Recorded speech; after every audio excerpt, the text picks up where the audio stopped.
क्या क्या चेक करना है, चेकलिस्ट के हिसाब से इनके पास चेकलिस्ट भी है। उस हिसाब से हमने इनको 4 टीम में डिस्ट्रीब्यूट किया है। एक टीम है जो चेकलिस्ट को फिलअप करेगी और देखेगी एज ए सुपरवाइजर कि सब इक्विपमेंट और उसके जो भी टूल्स हैं वो अकॉर्डिंग टू सेफ्टी स्टैंडर्ड्स हैं। शॉप में जो हमारे बिल्डिंग के इंचार्ज है उन्होंने उनका यहाँ बताया फिजिकली क्या क्या चीज़ें हैं। उसके अलावा उन्होंने देखा यहाँ पर टीम वेल्डिंग कैसे होता है, उसमें क्या क्या चीज़ें मटेरियल लगती है। उसके अलावा आर्क वेल्डिंग इन्होंने यहाँ पर देखा। उसके अलावा यहाँ पर ग्राइंडिंग जो बेंच है वहाँ पर बेंच ग्राइंडिंग मशीन है और काफ़ी अच्छा इनका एक्सपीरियंस है। और क्रिटिकल क्लास के बाद एक अभी मेरे ख्याल से इनकी अंडरस्टैंडिंग बहुत हद तक क्लियर हो गई। और कोई स्टूडेंट भी अगर कुछ अपना एक्सपीरियंस शेयर करना चाहते हैं, रोहित आप कुछ बताना चाहेंगे?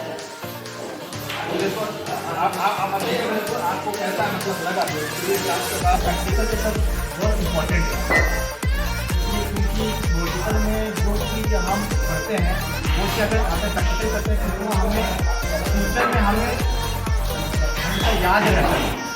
और यहाँ जिस तरह सर ने बताया, हम लोगों ने प्रैक्टिकल आके वो सब सर हम लोगों ने देखा कि यहाँ पे क्या अनसेफ कंडीशन है, क्या अनसेफ एक्ट हो रहा नहीं हो रहा है, वो प्रॉपर पीपीज है कि नहीं। तो ये बहुत अच्छा एक्सपीरियंस रहा।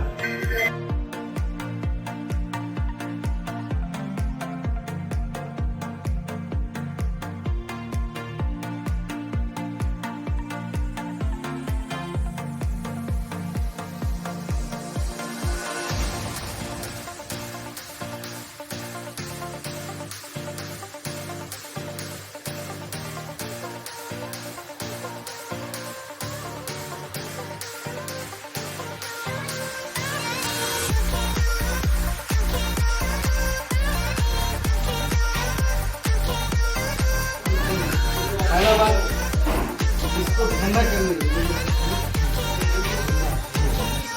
इसको ठंडा रखने के लिए हम लोग इसमें वाटर की कूलिंग देना सरप्लस।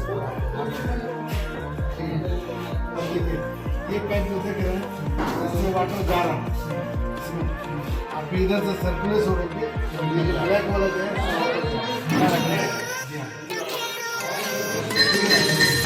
लेकिन आप कुछ भी नहीं पाइप जो है, ये वाला जो पाइप है इसमें 2 सिस्टम है, वाटर जा भी रहा है और करंट भी जा रहा है।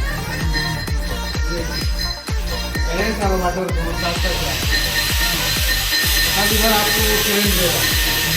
मशीन का सिस्टम ऐसा है, अगर मेरा मशीन आओ ना, ठीक है, लेकिन यहाँ से ये कोई भी वर्क नहीं करेगा। हम यहाँ से